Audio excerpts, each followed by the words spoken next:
Afternoon. I don't know about you, but I've actually been looking forward to this because our guest speaker today, Dr. Lisa Sturtevant, is amazing, and I've been watching her every Thursday on Facebook on her Facebook Live. So I'm super excited to have her here today.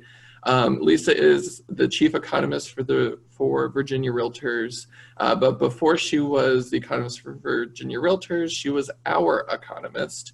Lisa used to work for George Mason University and their Center for Regional Analysis and spent a lot of time working on housing data.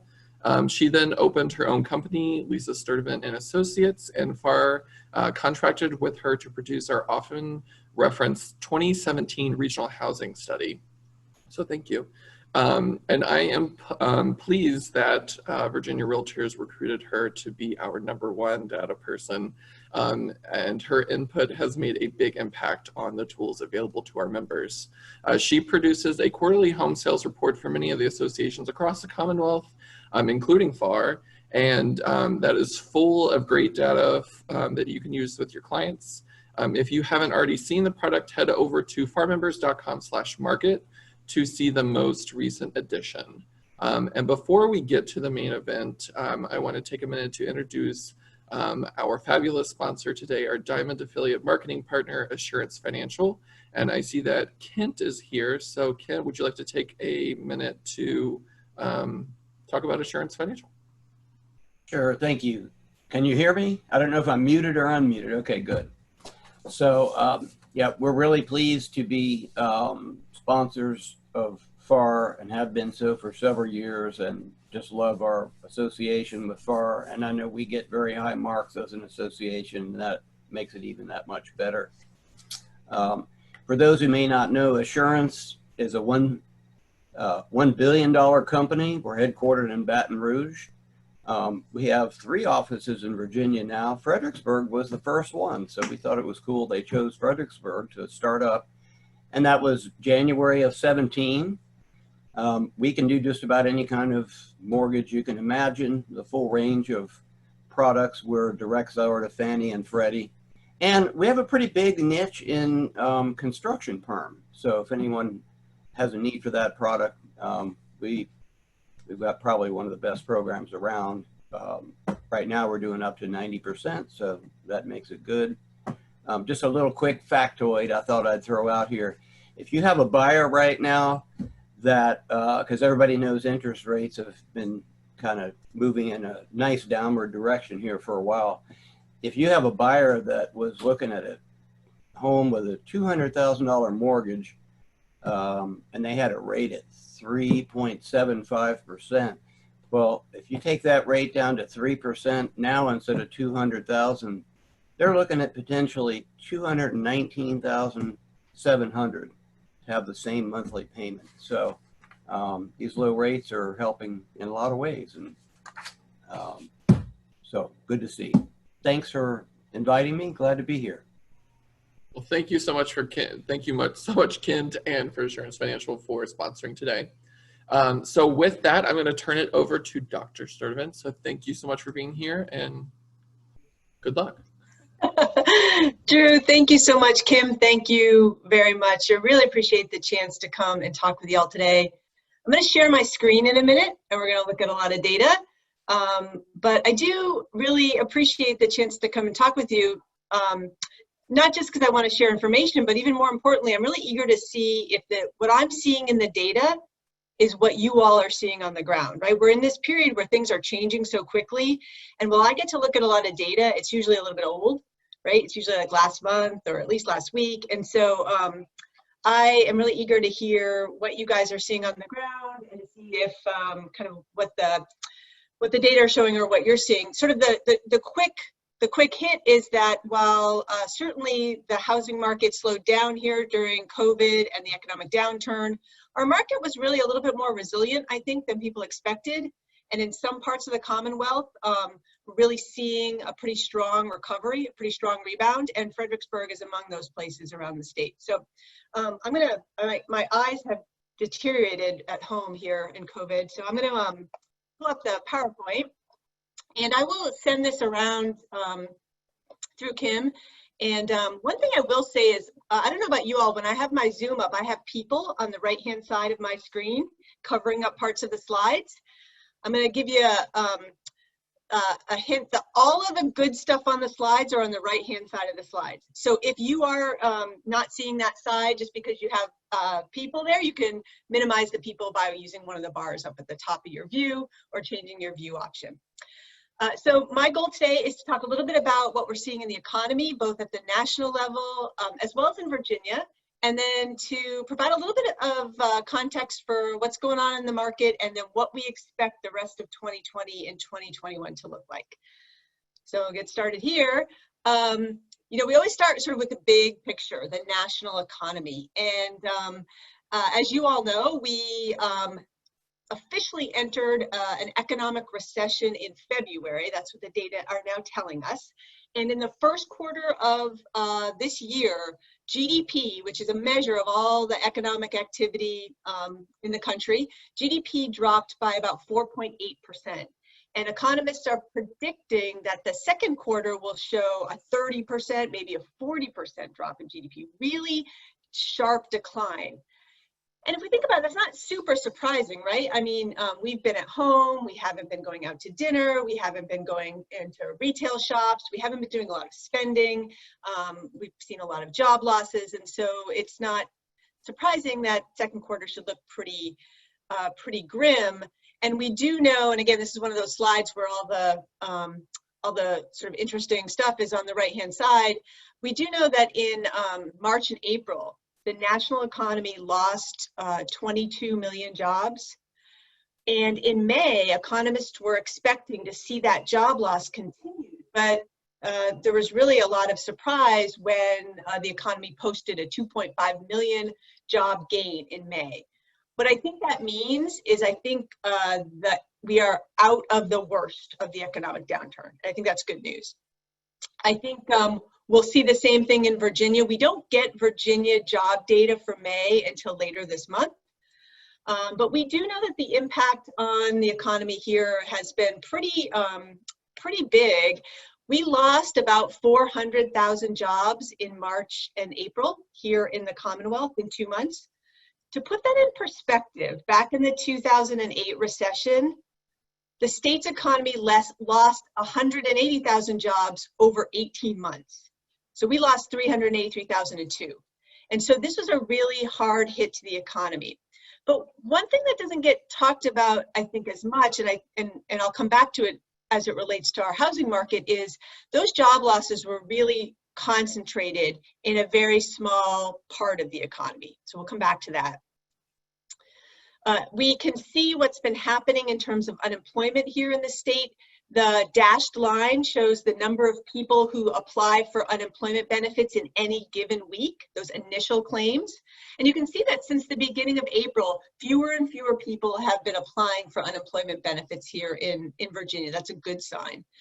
The dark line, it shows how many people continue to be on receiving unemployment. And it's not quite as clear, but that number is actually flattening out as well. So we have about 400,000 Virginians who are continuing to receive unemployment benefits in the week ending June 6th.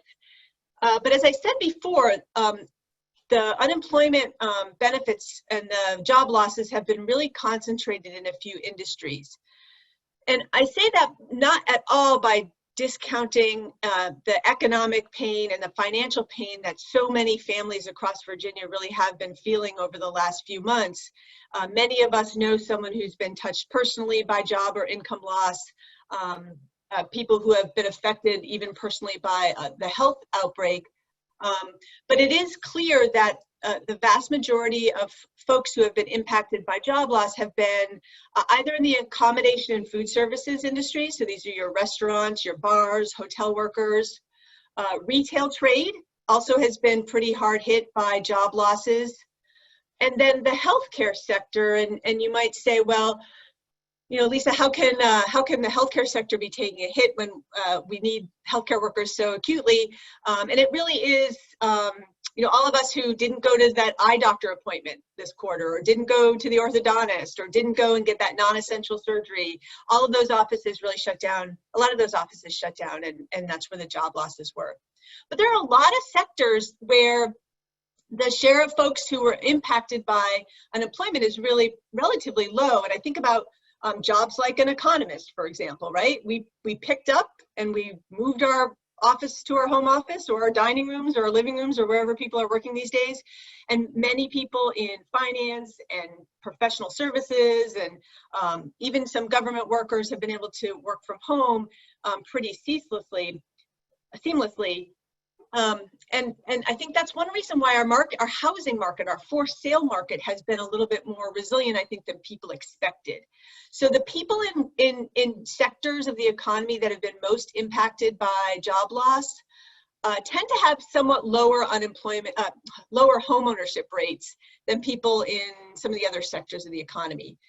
And so people in government jobs, professional and technical services jobs, management, finance, those are folks where homeownership rates are the highest, and many of them have remained in the market, and many of them have found themselves in better financial situations after the shutdown related to COVID than before. If you think about it, many people whose jobs have been secure, who have been able to work remotely, actually find that they're spending less, and our savings rate nationally is as high as it's been in decades. When you spend less on things like not only dining out and commuting, childcare, right? So folks who aren't paying childcare every month, who are working from home now, are saving a lot more. And so there's folks that whose financial situations have actually, and I think that has helped with the stability of our housing market in some ways, that the buyer side has been relatively strong. I talk a lot about economic numbers, and certainly the home buying and selling decision making is affected a lot by the economic data, by mortgage rates, right? By income, by debt, by all those things that go into qualifying for a mortgage and making the decision to buy a home. But so too is the process a psychological and an emotional process. And the best measure I have for that is consumer confidence. And consumer confidence really took a hit in April and May, and it fell, this measure of how confident people feel in their present economic situation, that's that blue line, it plummeted down to 67.5. Anything below 100 means people feel pessimistic. So people feel really pessimistic right at the present. But they're starting to feel a little bit more optimistic about the future. And the orange line shows that this expectations index has bopped up above 100 this month, which suggests that people are starting to feel a little bit more optimistic. So what does all that mean for the housing market here in Virginia and in the Fredericksburg area? So spring home sales were really quite resilient in March and April. And we did take a hit in May statewide. And as you can see, the chart on the left shows monthly home sales in 2018, 19, and 20. You can see we typically have this spring market where each month, March, April, May, June, the number of sales transactions increases. But you can see in 2020, it's been pretty flat spring, March, April, May. Transactions have all been around the same. And sales were down by about 20% in May compared to May of last year. And you can see that chart on the right. And a lot of that has to do with the fact that, in March, the governor's stay-at-home order went into place, businesses started to shut down, people were staying at home. We hadn't really figured out this social distancing processes, and so come May, the number of closed transactions was down pretty significantly.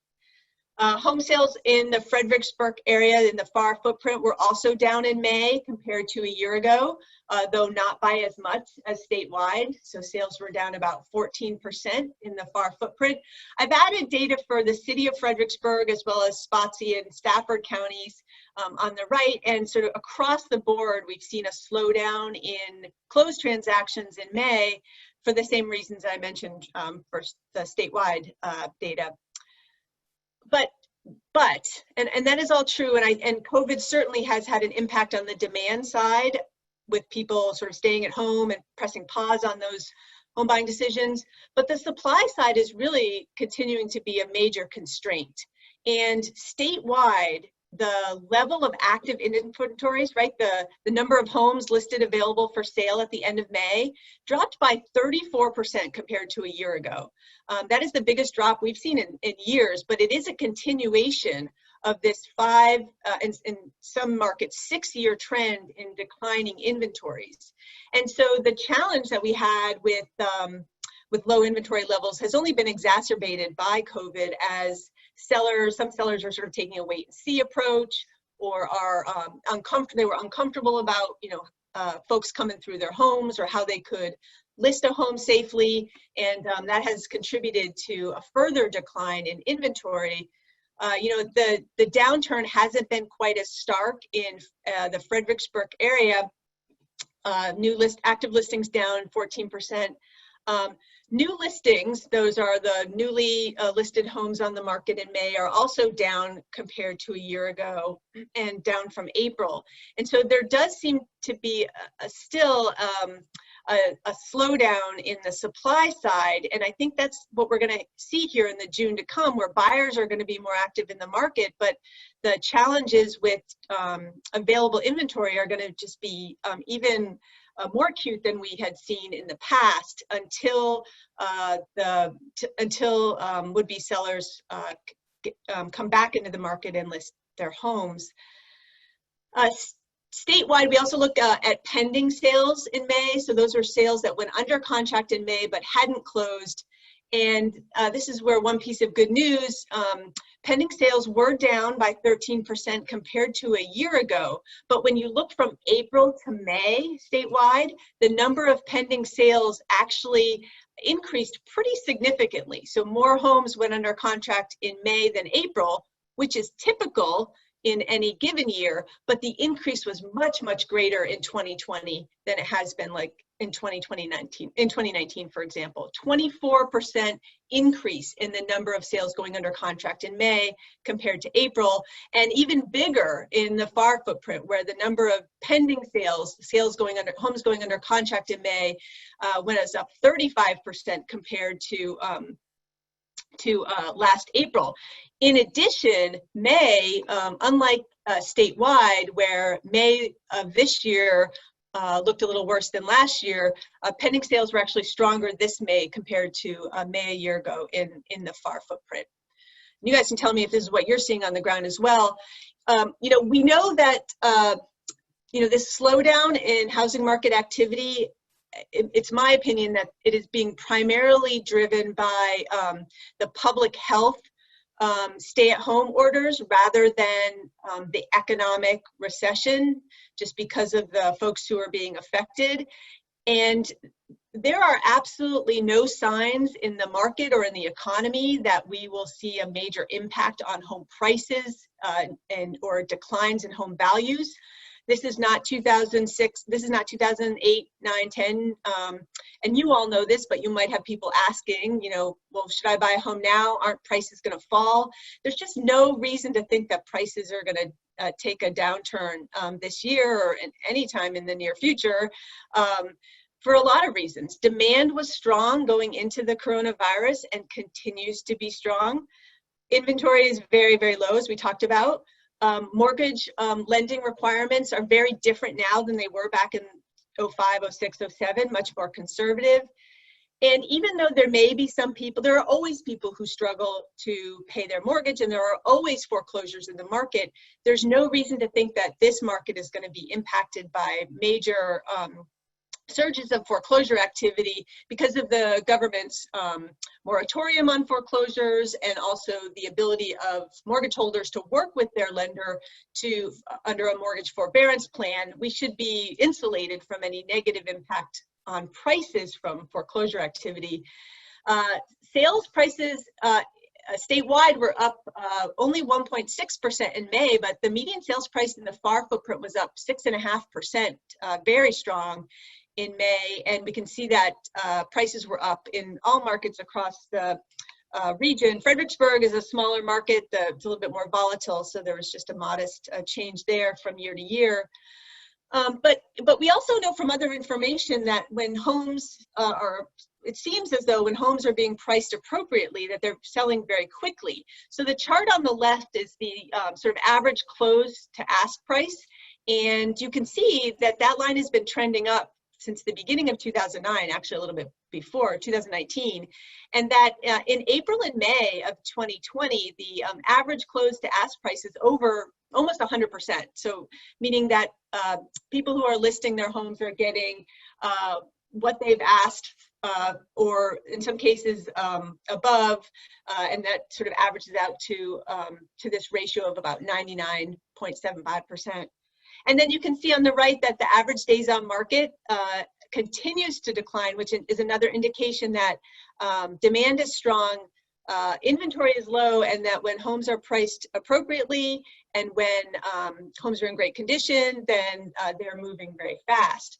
And as was mentioned earlier, one of the key reasons has been the attractiveness of mortgage rates.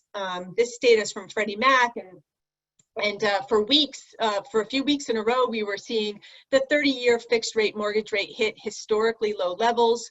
And the week ending June 11th, Freddie Mac's reporting an average 30-year fixed rate mortgage rate of 3.21%.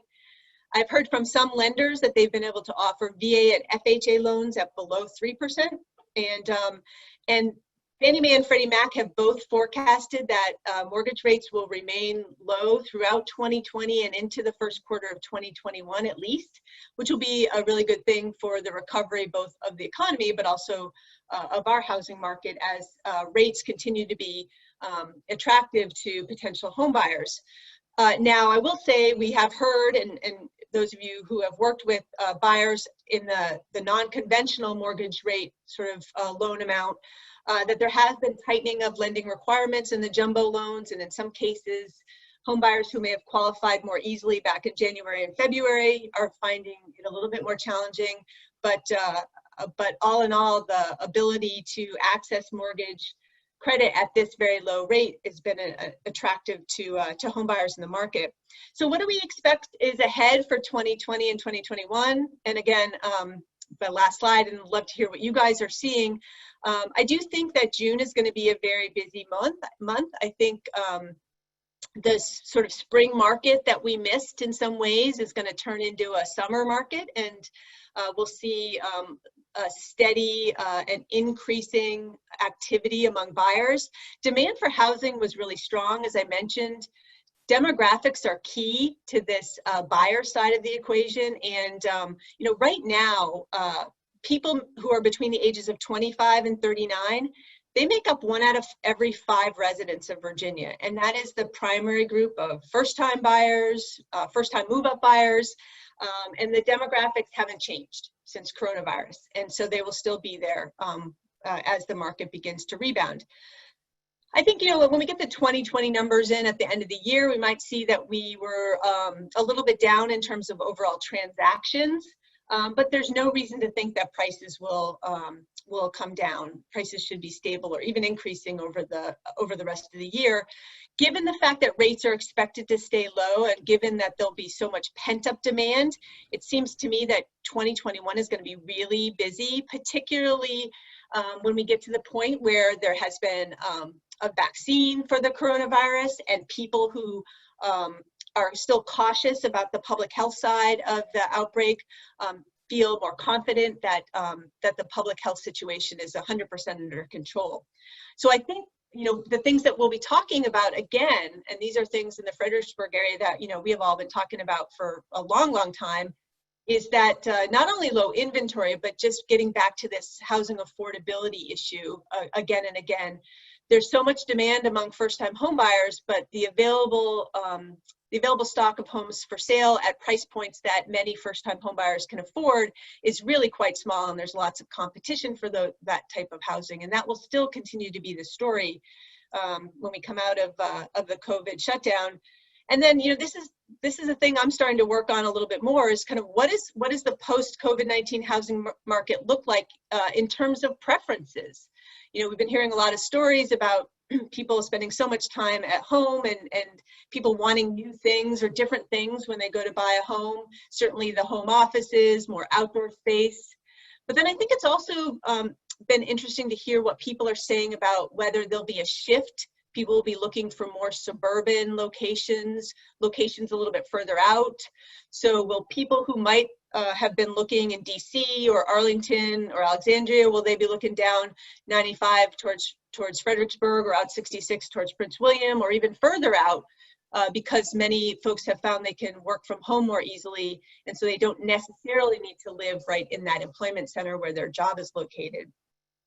So before I turn it back over to Drew and to Kim, just wanted to make sure that you all knew about the resources we had available. The COVID-19 resource page on the Virginia Realtors website has all sorts of information about everything related to the coronavirus, including the new evictions law information, new forms, information about the payroll protection program, all sorts of things about the financial assistance and unemployment benefits.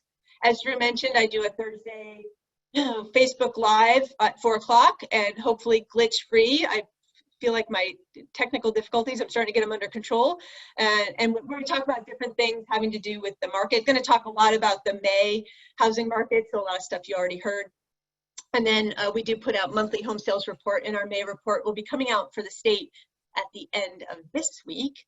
And so with that, I would love to hear if there's any questions or comments, or if what you're seeing on the ground matches what I'm seeing in the data, or if you think there's other things that I should be paying attention to as I track our rebounding housing market. So with that, Drew, I'll turn it back over to you, and I'm happy to take any questions or comments. So if anybody has questions, you can go ahead and unmute yourself, or like I said, you can put them in the chat. I'm sure there's folks out there who have questions. So before I jump in, I will let you all take a chance. Mel, do you have a question? I saw you unmute yourself. Well, I just wanted to say that it was great data. I think that my feeling is, at least through my company, that it's spot on to what we're seeing. Okay.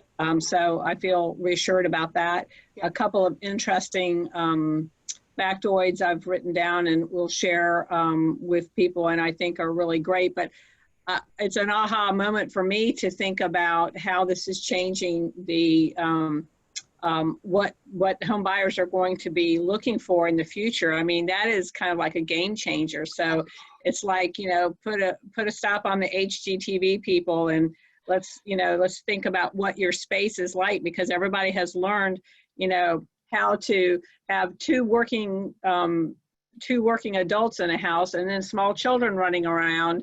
And so the home space is very interesting to me. And then also the suburban locations rather than cities is interesting to me, which kind of dovetails with our conversation with Rob Whitman the other day about internet access and things like that. So fascinating, but thank you, Lisa.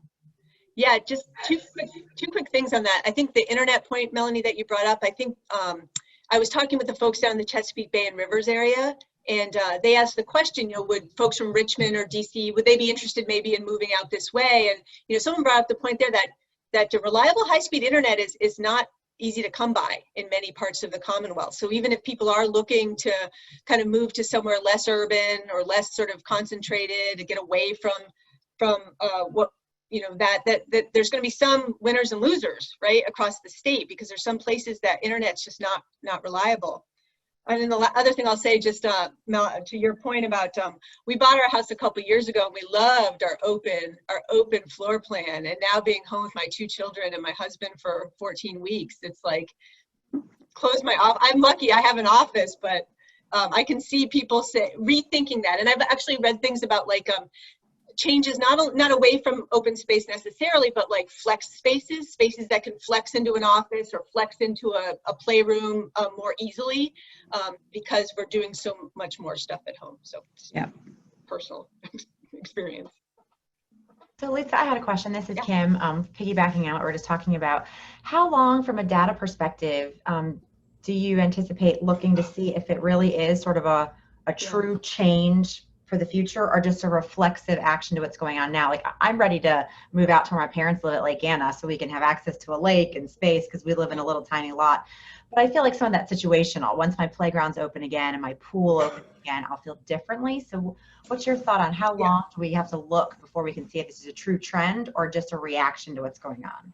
Yeah, Kim, that's a great question. And my thought is that any impact we see is really going to be around the margins, right? It's kind of like that whole back to the city movement. You remember we were talking about that like 10 years ago. Everyone's moving back to the city. And yeah, sure, some people did, but it didn't change the fact that nearly 80% of Americans live in suburban neighborhoods. Like it didn't move the needle that much. And so I think there's going to be some people where we're going to be able to see it like on a person by person basis. I'm sure people are going to talk to people anecdotally. I think it's going to be hard pressed to see it in the data for a while. And even then, Kim, as you say, change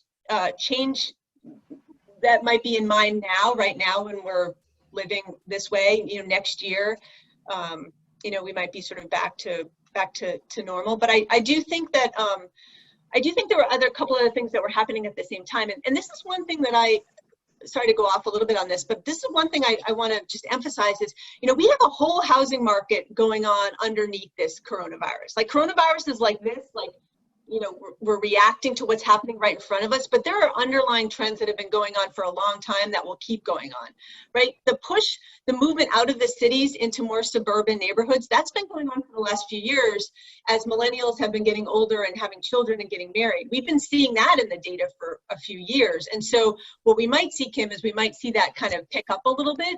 But I think that, you're right. I think we're going to see some of that, some people having those thoughts. And then the question is how many pull the trigger on picking up and leaving the communities that they love and the schools they love with the neighbors they love.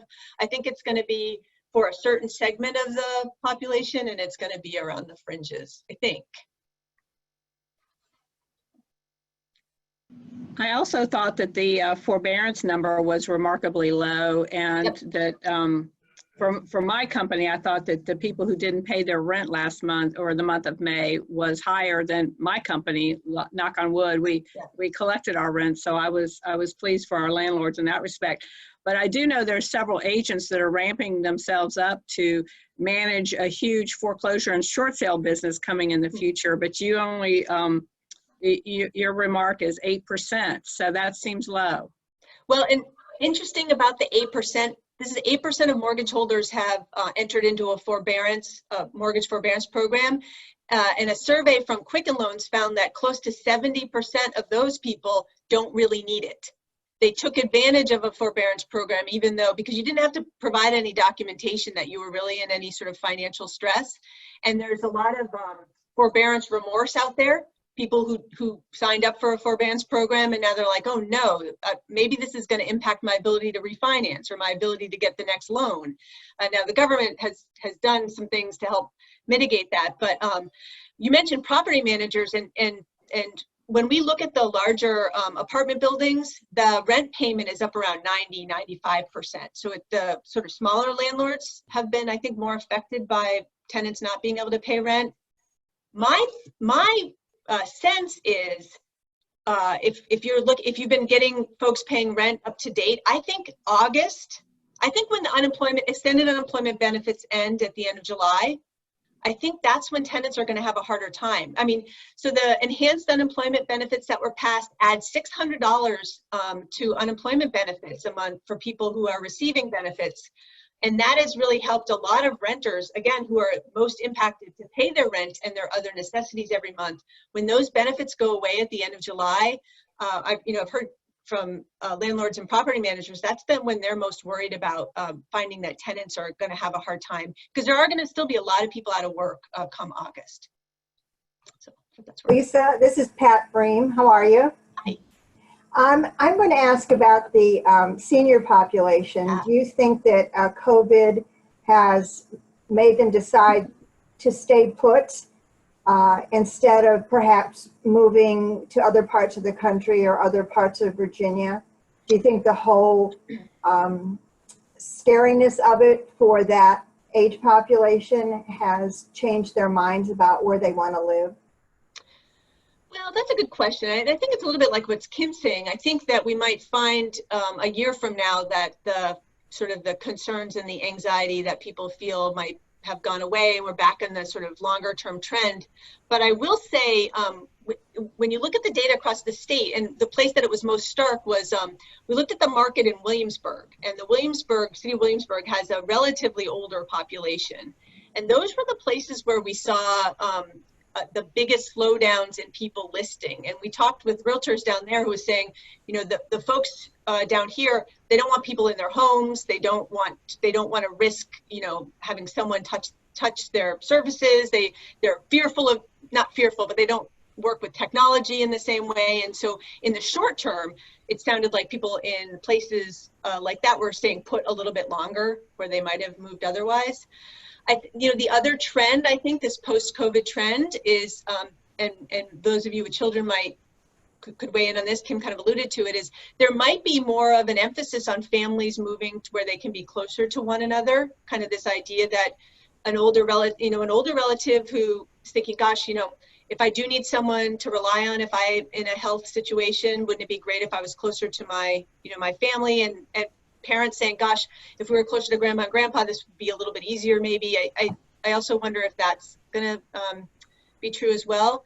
But I do think, Pat, to your point, I think as long as the health concerns are still out there, I think the older adult population is going to stay stay put more than maybe they would once a vaccine's in place and once people feel more confident about that. Thank you. Yeah. Lisa, this is Kim. I had one more question. Yeah. From your perspective. You've done a lot of work in the affordable housing space, and I've started to see on some of the email stuff that's going out, questioning density.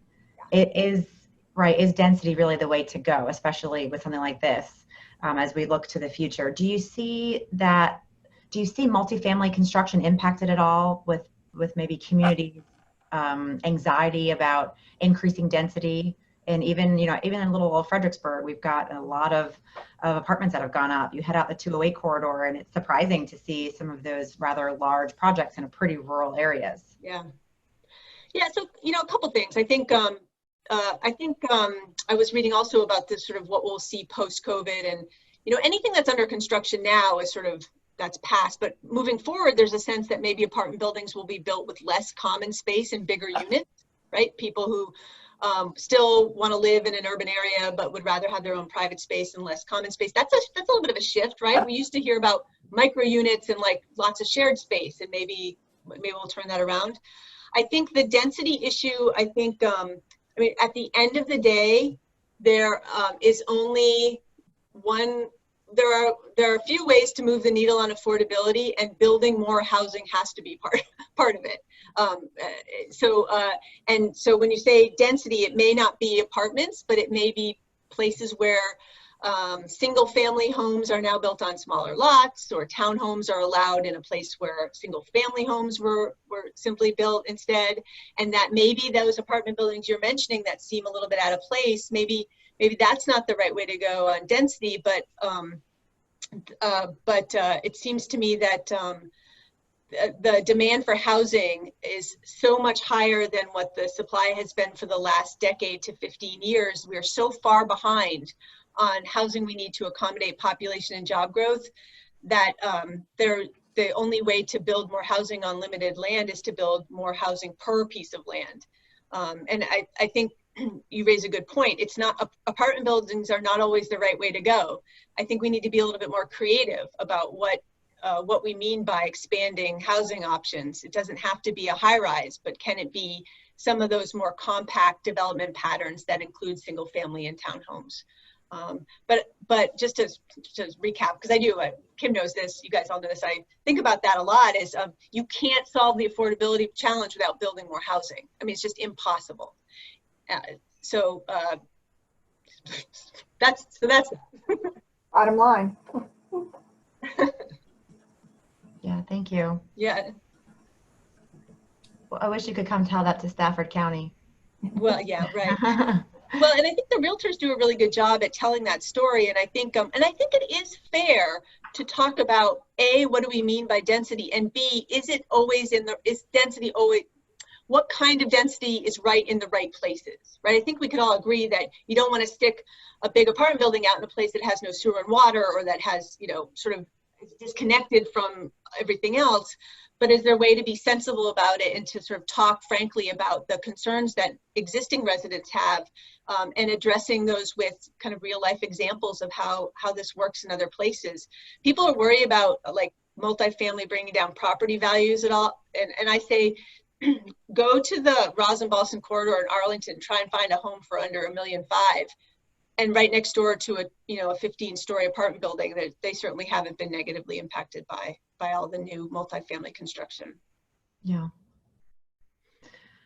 Just one, I don't know if, who wants to weigh in on this question, sort of a general one, but do you see the shortfall in state budgets and local budgets impacting, the future of infrastructure development? And that's one thing that's always been a concern about areas out here is transportation. Can we keep up the infrastructure? I think Shay was on the call talking about building new schools. I know where my children go to school, we're already over capacity. How do we social distance in a school that's already over capacity?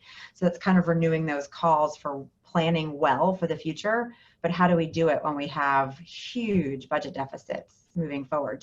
I see that dichotomy with affordable housing getting more challenging, not easier, over the next, year to 3 years.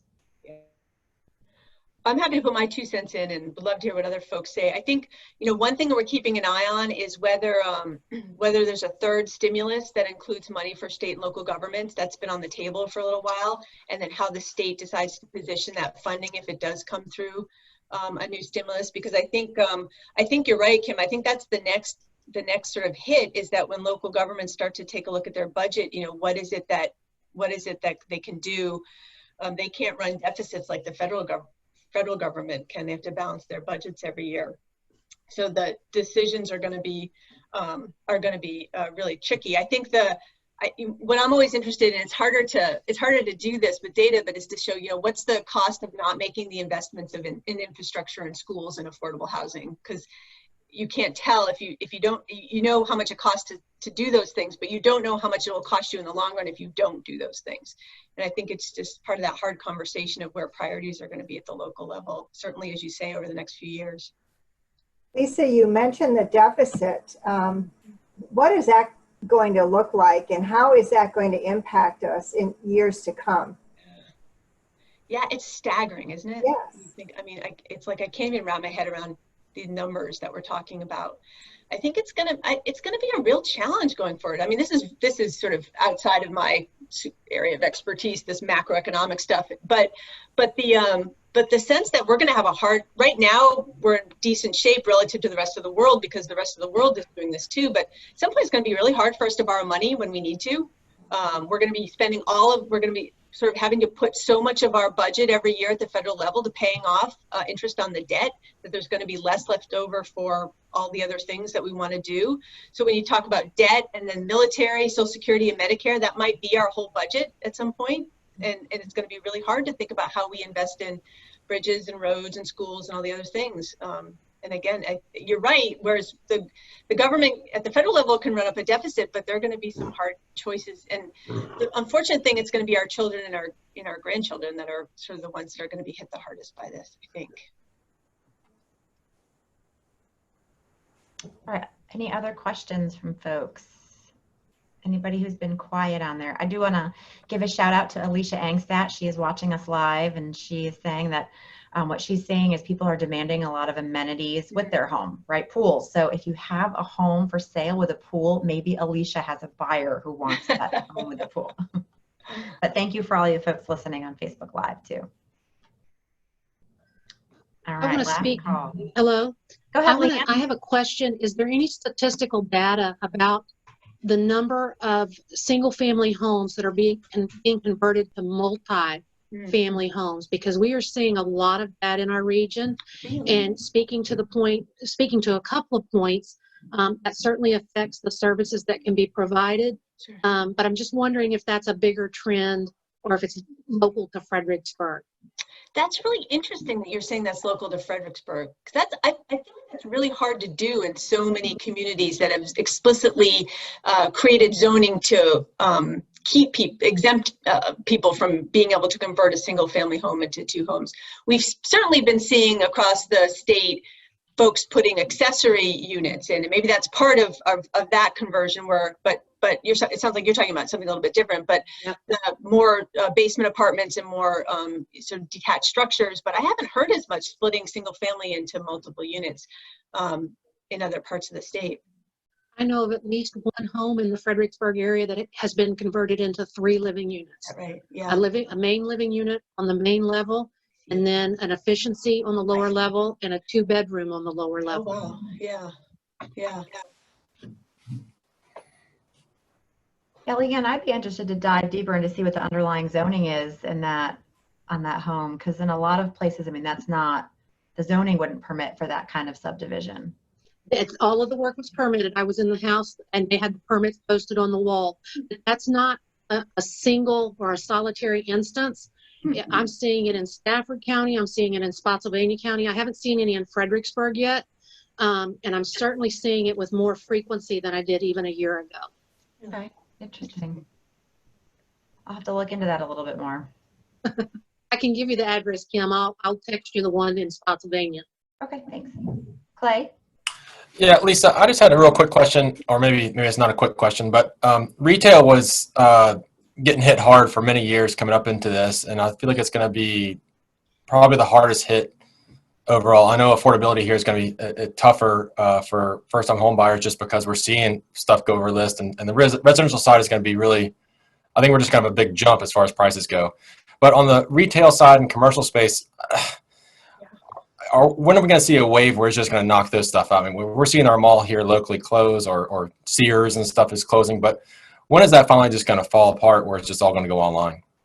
Well, that's another good question too. I don't think we know. And I think you mentioned retail, but you also alluded to office and commercial space. Like, what's going to happen when employers decide, gosh, my employees have been working from home pretty well. Do I really need 250 square foot per employee? Could I downsize to a smaller office space? I know I was talking with the folks up in Fairfax County where they have an office vacancy rate of like 26%, and they're kind of freaking out, like what's going to happen when the demand for office space comes back after this. The retail thing, I'm no expert on the retail side of the market, but I think you're right. There's been this, like, again, getting back to this idea that there's been these longer term trends that have been ongoing, and those are going to continue to go after coronavirus. I think I almost wonder, and this is speculation too, that when we can get back out and about, and we can get back out and buy things in stores, that we're going to really want to for a while, right? And maybe this is a short-term trend, but at the same time, you've seen, was it Penny's that went bankrupt during COVID, and there was another big department store, if I'm not mistaken, that went bankrupt. And I think that the era of the closing malls is going to be with us for a while, and we're going to have a lot of vacant retail space. And the question is, what do we do with that? What's going to be a way to kind of reuse and redevelop commercial space? And if the demand for housing is as strong as we think it is, maybe there's a way to get creative to use some of that space to create kind of innovative ways to make housing where there is infrastructure, where there is a population base already. Yeah, great questions, guys. I know we're coming up on 10 minutes left, so any final thoughts or questions for Lisa before we let her go? Well, don't forget that she is live let me make sure I get this right, Lisa, every Thursday at 4. Yep. On the Virginia Realtors page. She gives a quick market updates. And then also want to give a plug for VAR. I started watching these too. I think it's every other Tuesday, the legal folks are live. Yep. And covering great questions about everything that's out there. They've been really wonderful from a property management perspective. And Laura is live. I've been watching those. So there's great resources out there if you want to check those out. So any other questions? All right. Great. Speak now or forever hold your peace. Well, no, you can always call me. You can always email me. There you go. Well, thank you, Drew, for being our fabulous president and introducing. And thank you to Kent with Assurance Financial. And to everybody who is here, this was live. So if you have people in your office who missed it, it will be available on Facebook. And I will certainly put Lisa's presentation out there when she sends it to me. And Lisa, thank you as always. We love hearing from you, and we'll continue to put out those quarterly reports that we get, and please check them out on our website. Thank you, Lisa. Thank you. You. Bye-bye. Thank you, everybody.